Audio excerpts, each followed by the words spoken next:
What happens when a defendant out on bond for her third DWI claims her car was totaled, making it impossible to comply with court orders? The court is skeptical. Today, we witness Patricia Petz face the consequences of not just her alleged crime, but a series of catastrophic mistakes that follow. Her story involves a wrecked Ford Mustang, a missed deadline, and a pretrial officer called to testify via Zoom in a high-stakes credibility battle. But just when you think you have the story figured out, a simple question from the judge about how she got to court unravels everything, revealing a shocking violation hiding in plain sight. And later, her own lawyer will drop a bombshell about her mental state that changes the entire dynamic of the case. This isn't just one hearing, it's a downward spiral caught on camera. All right, court is calling Night Mag number 643337. State of Texas versus Patricia Petz. Can I have parties announced for the record for the state? Ryan Groomer for the state of Texas. For the defense? Yeah, And are you Ms. Petz? All right. So there's a motion from the defense to alter and amend conditions of bond. And also I have a violation report. And that is the case in which Judge Angelini doubled the bond. And that was done on April 22nd. All right. So defense, it's your motion. Thank you. Can I look at your copy? Yes. And let's start by addressing the April 22nd doubling of the bond. So my client posted bonds in this case, and she was ordered to get ignition interlock, and she did. She put it on her vehicle, and then she wrecked her vehicle, completely wrecked. And I think I've already tended to the court. I think I can use this counter. Sure. Let me tend to the court of treatment from Progressive, reflecting. There's one more that it might be on here. From Progressive, because a letter from Progressive in my little stack. All right. State, have you received all of the letters? I did. I reviewed them from Ms. Burke gave them to me before this hearing. All right. Any objections with the court reviewing those? No, Judge. All right. So the court is reviewing a letter that stated that the defendant was involved in an accident and the vehicle is a total loss. So, and there's the letter that I was talking about. Okay, so the vehicle wrecked, she couldn't go get it recalibrated, and then because this was a DWI arrest. Okay, so this is my question. All right. So Judge Angelini filed the motion in April, well, at least ordered in April that her bond was doubled. And then the court was in receipt, and Ms. Burke, you have that. The court is in receipt of the defendant's failure to calibrate. When did that occur? March 20th, 2022. Both of these say the same thing, March 20th, 2022. Okay. And the wreck was before March 20th. Yes. All right, so state the battle lines are drawn. The defense's argument seems simple. Her car was totaled in an accident in February, so she couldn't get the ignition interlock device recalibrated in March. It sounds plausible, but the prosecutor, Ryan Greer, immediately pivots to the real issue. He points out that the violation wasn't necessarily about the wreck itself, but about her failure to provide documentation to her pretrial officer by a specific deadline. This shifts the focus from an unfortunate accident to a question of responsibility and communication. The judge now has to determine if this was a simple mistake or a deliberate attempt to dodge the rules. The defendant, Patricia Petz, is about to be put under oath to answer for her actions or lack thereof. Car accident occurred, well, at least the loss damage from Progressive is for February 16th, 2022. And her failures to recalibrate are from March 2022. Correct, Judge. And I think, Judge, I think even from on the face of the violation report, I don't think there is information in there that she had been in a wreck. I think the thing that triggered Judge Angelini signing it was that they had set up a deadline for her to provide documentation to her pretrial officer of the wreck. And Ms. Pettis didn't do that. And so I think that's what triggered the second violation report was that she hadn't provided that documentation to her pretrial officer. And I'm guessing at that point, that's when Angelini signed the warrant and then issued a bench warrant. Okay, so now we're to the question of why she didn't provide that information. Okay, all right, can you raise your right hand? Do you solemnly swear or affirm the testimony you give will be the truth and nothing but the truth, so help you God? All right, you can lower your. This is a brilliant move by the judge. Instead of a he said, she said situation, she's hitting pause on the proceedings to bring in the one person who can verify the defendant's story, the pretrial services officer. By having the officer zoom in, the court eliminates any ambiguity. The defendant has sworn under oath that she and her husband emailed the necessary documents. Now, we're about to hear directly from the source whether those emails were ever received. This is a moment of truth for the defendant. If the officer confirms her story, her bond might be reinstated. If the officer refutes it, she will be caught in a lie, under oath, in front of the judge who holds her freedom in her hands. Hand, if you can state your name for the record, please. All right, defense. It's better. The issue now before the court is, once probation asks you to provide documentation of your car being totaled, did you give it to them? And if not, why not?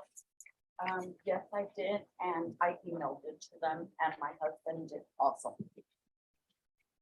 What did you email to them? I emailed them the total loss, and I emailed them that I couldn't get calibrated, and from the smart start, like the information.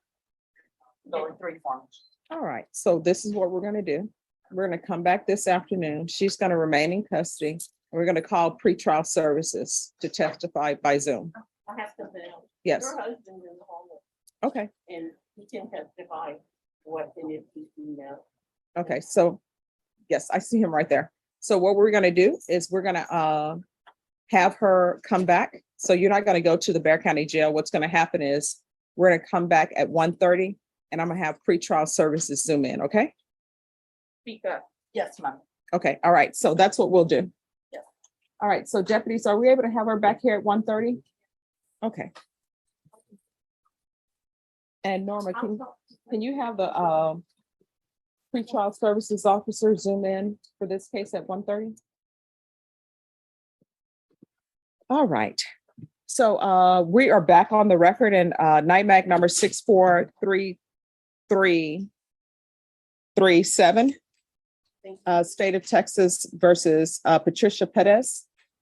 All right, where we left off, the defendant informed the court that she and her husband emailed documents to pretrial services in regards to the totaling of her vehicle. So we've asked that pretrial services officer come to court, and she is here by Zoom. Officer Ana Macia. The testimony from the pretrial officer just delivered a devastating blow to the defendant's credibility.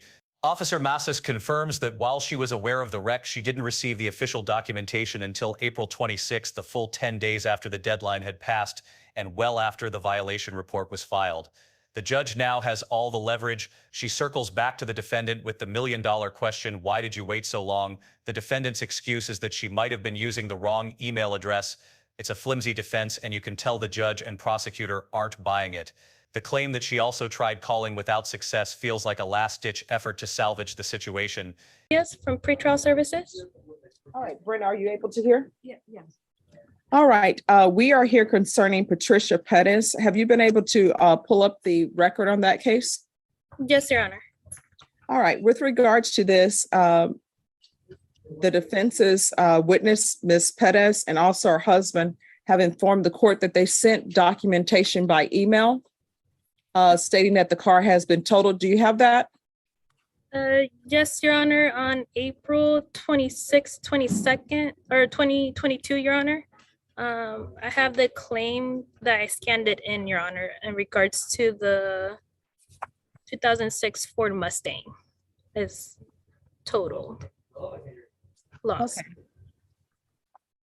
Ms. Macias, what did you say the date was again? I think I scanned it in her file on April 26th of 2022. All right. And I think in the pretrial violation, you submitted a pretrial violation to the court, a second pretrial violation regarding this issue earlier in April, correct? Correct. I have it here on April 18th of 2022. And in that violation, just for clarity of the record, there was a deadline that you had given Ms. Perez earlier to provide you that documentation by a certain deadline, correct? Correct. And what was that deadline? Give me a moment. Let me check. A deadline of April 16th. I made contact on April 14th of 2022 with Ms. Perez, letting her know about the deadline of April 16th.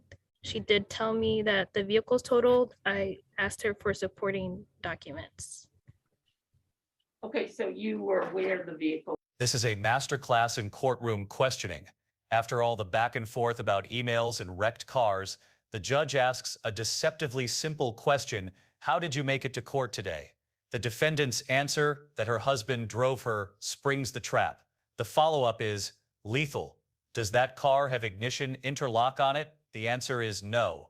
This is a massive problem. While it's his work vehicle, she is a person on bond for a third DWI who requires an interlock on any vehicle she has access to. By arriving at court in a non-compliant vehicle, she has demonstrated to the judge in real time that she is still a potential risk and is not taking the conditions of her bond seriously. With Toter, you just wanted paper. Correct. All right, any other questions? None from the state. All right, thank you for coming in. Thank you. Am I excused, Your Honor? Yes, you're excused. Thank you. Have a great day. You too. So here's the issue we have, Ms. Perez. You were given deadlines and you didn't meet those deadlines. That's why Judge Angelini doubled your bond, because you didn't meet the deadlines. You are on bond for driving while intoxicated, third or more. I'm not accept that as true, that it actually happened, because I haven't received any facts of that. But what I do know is that there are conditions of bond and you need to follow those conditions. And I received, and could I see my documentation, please, counsel? Yes. All right. Our documentation. Yeah, thank you. Now, before Judge Angelini signed that motion, I received documentation that you were not calibrating. And what I did was I gave you 2 days to comply with calibration.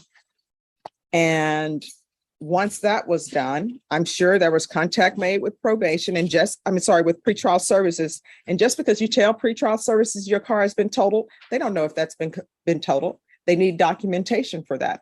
So the question is, why did you wait so long? And you're still under oath. Why did you wait so long to provide them documentation when they told you that they needed that documentation April 15th? I think She gave her till 16. her deadline was the 16th. All right, April 16th. I kept trying to email them, but I was emailing them probably to the correct address or something, but I started emailing right away as soon as I got the paperwork from Smart Start and that. And Did you pick up the phone and call them and said, I've been Yes, I trying to did. email you? I did. All right, State, what are you requesting? Judge, I mean, And she does have medical issues. I don't know if you're aware of her medical issue. I don't believe I am, Judge, but I think just from The judge lays down the law, and it is ironclad. Reinstating the bond comes with severe new conditions designed to create a technological cage around the defendant. First, the ignition interlock must be installed on her husband's vehicle. The defense argues he travels for work, but the judge is unmoved. Any car at the home is a car she has access to. Second, she's also being put on a scram device, an ankle monitor that continuously tests for alcohol consumption through perspiration. The judge has essentially made it impossible for the defendant to drive a car without an interlock or consume alcohol without being detected.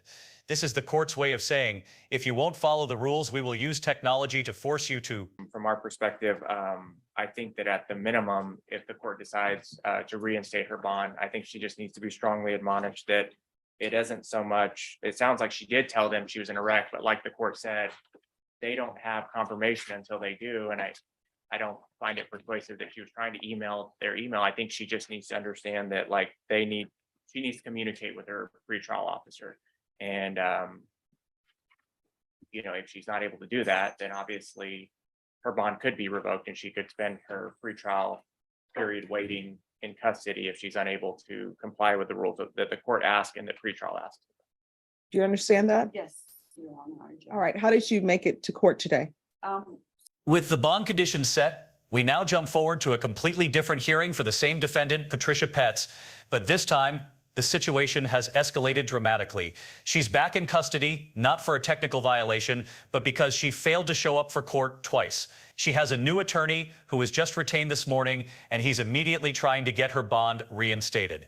The judge, however, is having none of it. She flatly states there was no miscommunication and that she gave the defendant direct instructions to return. The defendant is now facing the consequences of directly defying a court order, a much more serious offense in the eyes of the court. Her husband. Did he drive? Oh, yeah, he was just here in the courtroom. No, no, no. I'm asking her Oh, questions. I'm Ms. Clark. sorry. Yes, ma'am. Did he drive? Yes. Does that car have ignition interlock on it? No. That car needs ignition interlock on it. Do you understand? It's just, yes, ma'am. Is it his work vehicle? Yeah, it's just working. Do you have a new car? No, I don't. At the time, I Do don't. you have a car? No, I don't. Can we put her on the PAN device?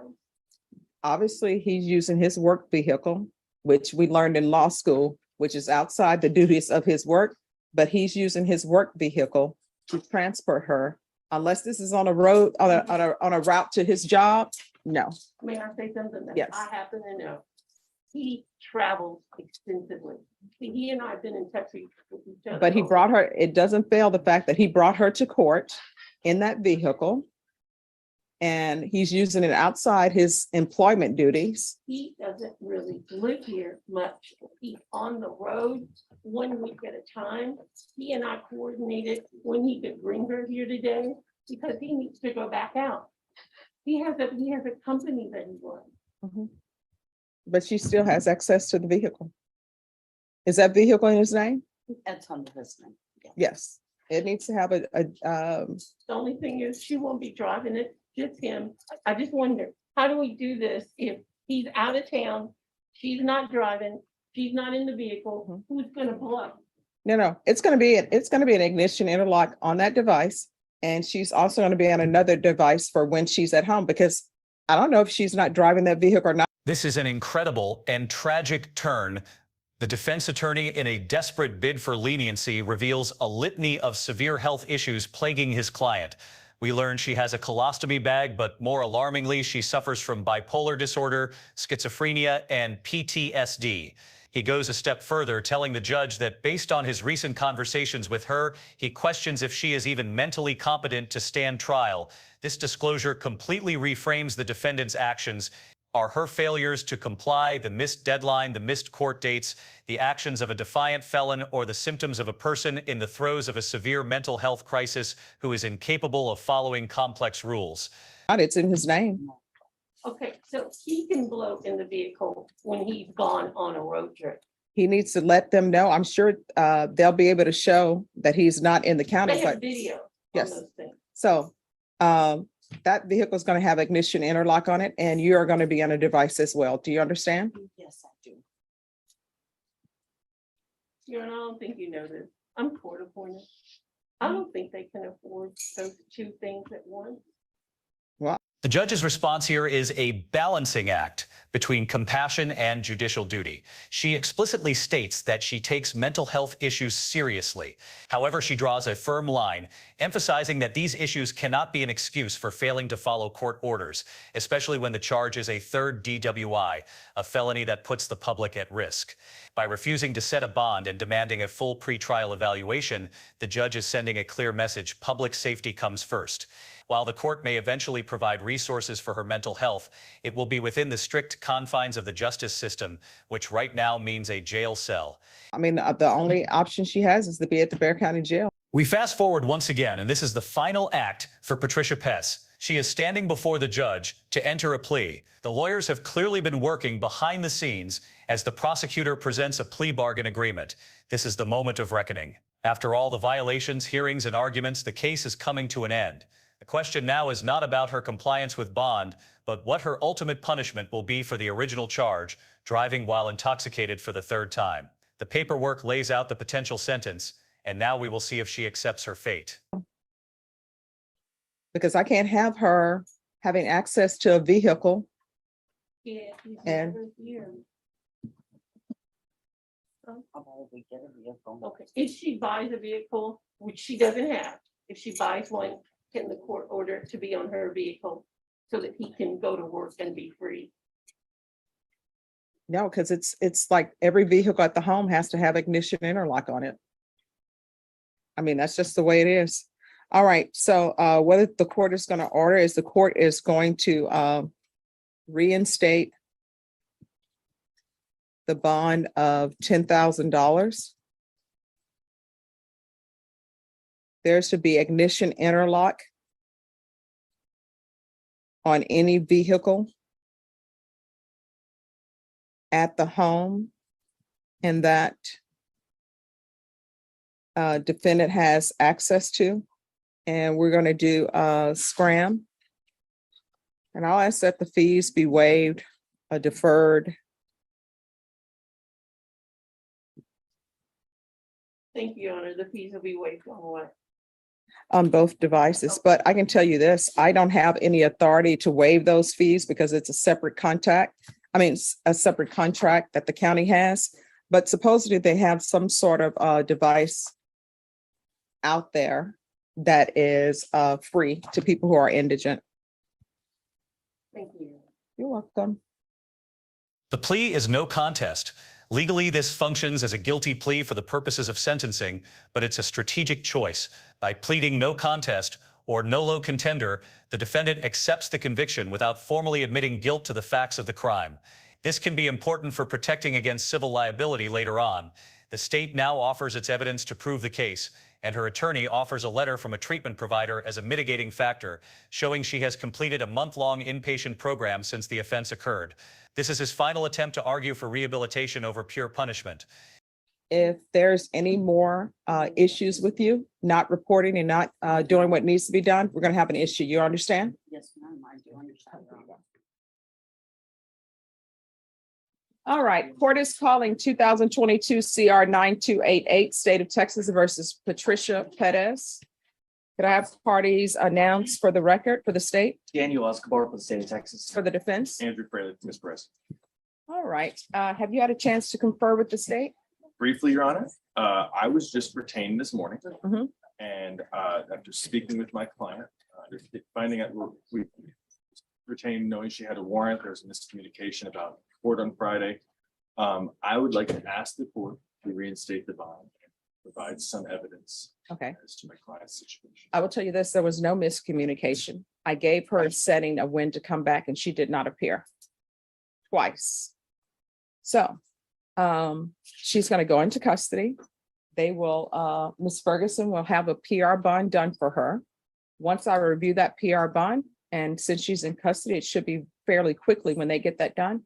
I'll review the PR bond and you all can make your arguments, whether or not a bond should be reinstated or whether or not there should be a. The defense attorney is making his final pitch for leniency. He asks for credit for the time she's already served in jail and pushes for a portable alcohol monitoring device instead of the ignition interlock, arguing she doesn't own or operate a vehicle. The key piece of his argument is the month she spent in inpatient treatment, framing it as a proactive step towards recovery. He's trying to convince the judge that she is a person who needs continued treatment and monitoring, not just incarceration. He also notes she lives in a different county, setting the stage for a transfer of her supervision if the judge grants probation. Bond issued for her. Sure. All right. Thank you. So Ms. Ferguson, on Patricia Perez, we need a PR bond evaluation done.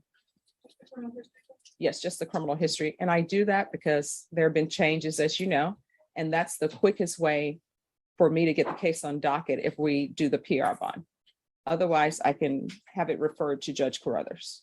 Oh, no, Judge, the fastest way would be beneficial. and we All right. appreciate that. If there's one thing I could Yes. approach the court on the record and introduce this email that I got, letting the court know, just first page is that she successfully completed residential treatment. Mhm. Second page is her discharge plan. The third page on here, Judge, lists her medical and mental conditions. Mhm. I just want to point out for the court, just so we have it on the record, medical issues, she has a colonoscopy bag, her psychiatric issues, bipolar, schizophrenia, and PTSD. And after speaking with her yesterday and today, I can assure you that the bipolar part is definitely going through a couple of swings and the schizophrenia judge. She has made some numerous statements to me that would lead me to question whether or not she is mentally competent. This is where the judge's ruling becomes a powerful moral statement. After handing down the sentence, 3 years of probation instead of prison, she drives home the gravity of the offense. She points out that the defendant was driving intoxicated on Christmas Day, a time when a drunk driver could have turned a family's holiday into a lifelong tragedy. You can't stop drinking, the judge states bluntly, cutting through all the legal arguments to the heart of the problem.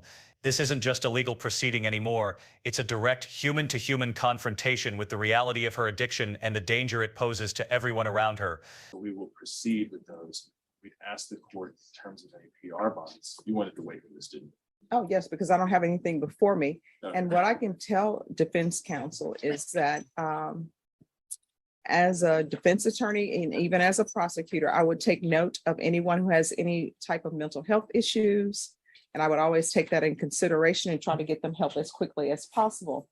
However, I cannot have people who are not abiding by the rules of the court. Number one, being reporting to court. Number two, having ignition interlock for DWI third and all of the things that go along with being charged with the DWI third. So we will come back on what date, Ms. Ferguson? All right, so let's bring this back in 2 to 3 days. I could be here tomorrow, Judge. Oh, that's not 3 days.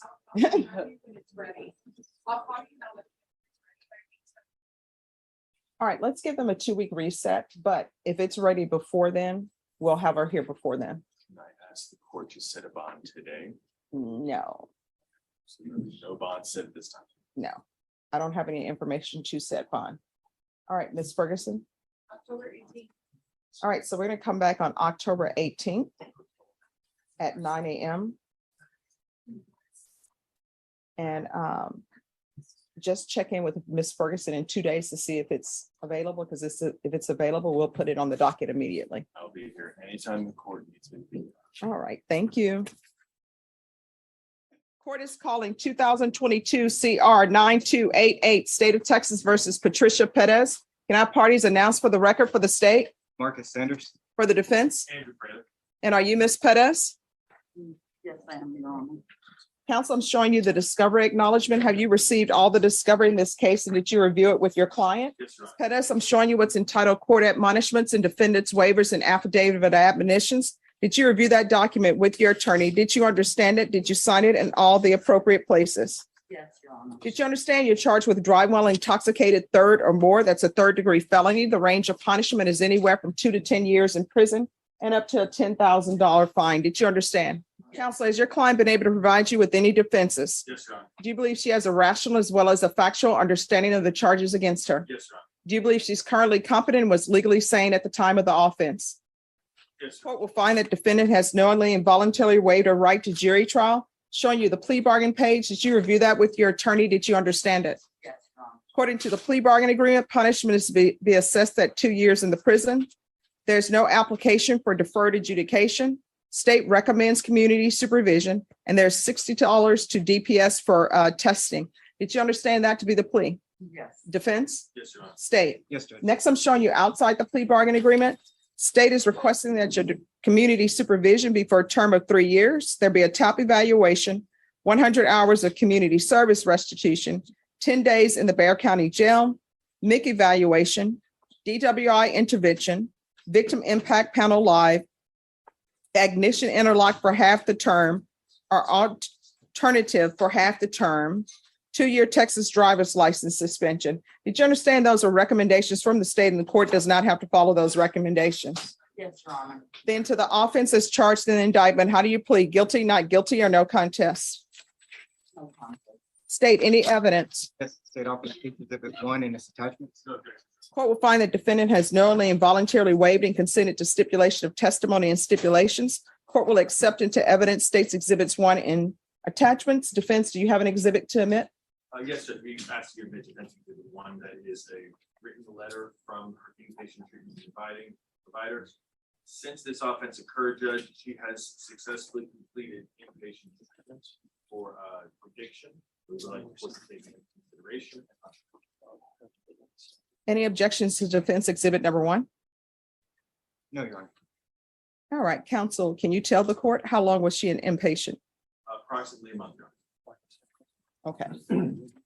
All right, after reviewing states exhibits 1 and attachments, the court will find there's sufficient evidence to find you guilty. The court will find you guilty. Are you proceeding with sentencing? Yes, Your Honor. Anything you wish to say on behalf of your client? Yes, Your Honor, a couple things. In terms of what the agreement was, my client was taken into custody on the, I want to say, 4th day of October, on Tuesday. So we've asked if we can give her that credit for the 10 days since the 4th day of October. We believe that exceeds that number. As far as ignition interlock, Your Honor, we'd ask that that be a portable alcohol monitoring device. So because she does not own or operate a motor vehicle, we have to be taken into consideration the fact that she did a month of inpatient treatment. Not saying she doesn't need more treatment, but we ask that we take that into consideration that she has taken the initiative. Finally, Your Honor, we ask you to follow the rules. Oh, one more thing.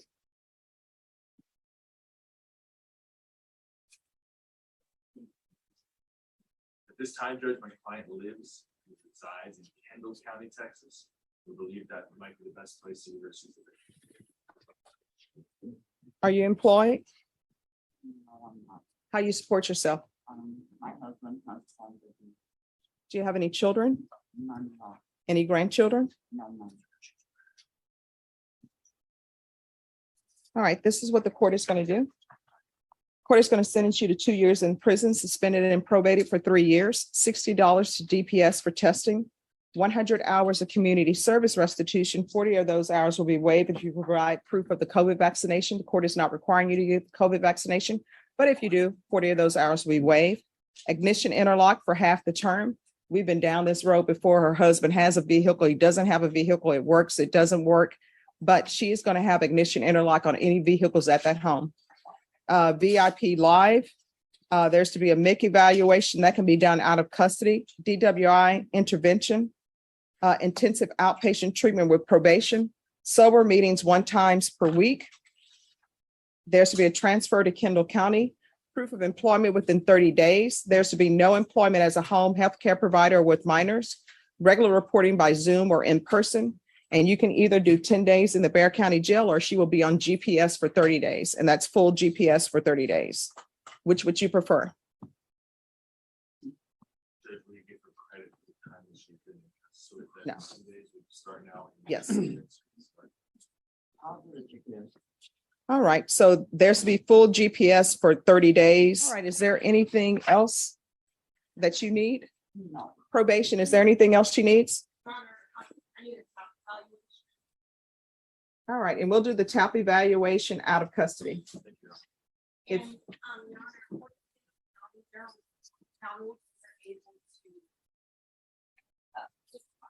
all right, then add field visits, 1 time per month random. All right, we can go off the record. So you were driving intoxicated on Christmas. Sometimes when people are having their Christmas dinner, somebody always forgets something, like they forget the eggs to make the stuffing or whatever. That easily could have been a tragedy for some family. You understand? So obviously you can't stop drinking. So there's to be absolutely no driving, of course, while your license is suspended, because it's suspended for 2 years. And you need to make sure that you have that ignition interlock, and that's any vehicle at that home. You understand? Yes, Mom. All right, is there anything else? All right, good luck to you. Thank you.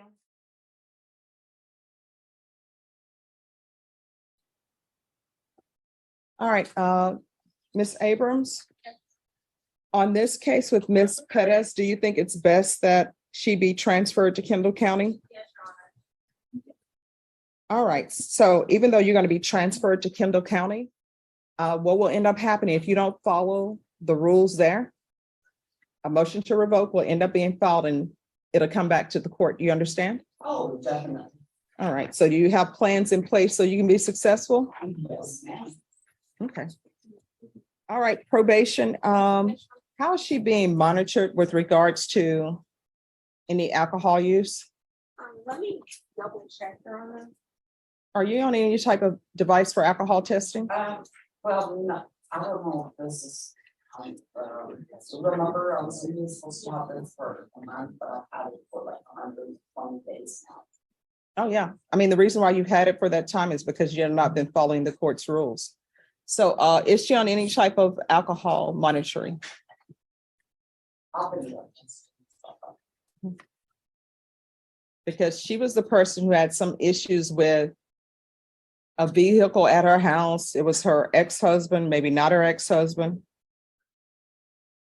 Because I had on here ignition interlock for half the term.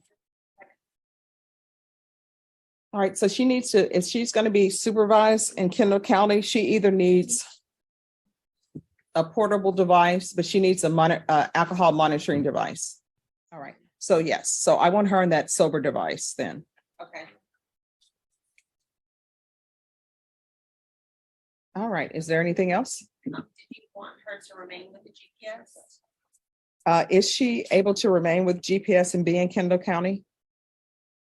Yes, Your Honor, I mean, it's the. All right, so she's to remain on the GPS device until she's on some type of alcohol monitoring device. Okay. Anything else you need from the court? No. In the end, Patricia Petz avoids a prison sentence, but she is far from free. The judge sentenced her to 3 years of intensive probation, filled with conditions designed to control her every move. She will be on GPS, subject to alcohol monitoring, required to attend treatment, and banned from driving without an ignition interlock. The judge managed to balance the defendant's significant health issues with the undeniable need for public safety. It's a second chance, but one with zero room for error. What did you think of the final sentence? Was it a fair outcome, or should the consequences have been more severe for a third DWI? Let us know your thoughts in the comments below and subscribe for more courtroom breakdowns.